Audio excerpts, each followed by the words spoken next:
story of 20th century guitar design is really about the pursuit of volume. With the increase of performing venues and ensembles and the mass media of recording and radio, guitarists needed louder guitars that produced more sound. In 1937, Gibson produced the first marketable electric guitar.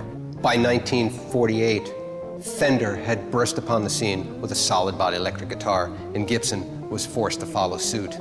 Ted McCarthy at Gibson knew they needed a hook, and they found that hook in the form of Les Paul. Les Paul was well known as an accomplished jazz guitarist. Ted McCarthy took this one step further by naming this new solid body guitar the Les Paul. From the early prototypes to the first production models in 1952, the Les Paul has remained the same essential design up until 1961. The simple, small, guitar-shaped mahogany body with a gold finish top that hid a laminated maple top. The body was fitted with two P90 single-coil pickups, both wired to separate potentiometers to control volume and tone. The three-way toggle switch allowed the player to play either pickup, either separately or simultaneously. The earliest versions in 1952 and 1953 carried a unique style of tailpiece designed by Les Paul himself. The guitar produced an incredible, loud sustain and volume like nothing else that had been on the scene before. The good first 1,800 instruments manufactured carried no serial number at all. In 1953, this was rectified with an ink-stamped number on the back of the peg head, either 4 or 5 digits, with an extra prefix digit which represented the year of manufacture.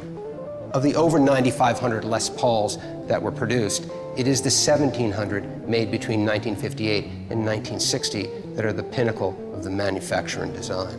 By 1958, Gibson had dispensed with the gold top and were finishing the guitars in a vibrant red sunburst finish with a two-piece matched maple top. The P90s were exchanged for the pinnacle in pickup design, Gibson's humbucker double coil pickups. The bridge was now Gibson's Tune-O-Matic with a stop tailpiece, all of which produced a radiant sound, powerful sustain with controllable feedback. This example from 1959 survives in immaculate and amazing condition. As with any mass-produced item of component parts, originality of those parts are going to be critical in determining value. So we want to closely examine this guitar for replaced or married components. One way to determine whether a Les Paul's been altered is to remove the backplate, thus exposing the potentiometers for the volume and tone controls. Here we can see that these are not fresh, new soldering joints, but actually old oxidized joints as they appeared from 1959. More or less proving for me that the guitar survives in original condition.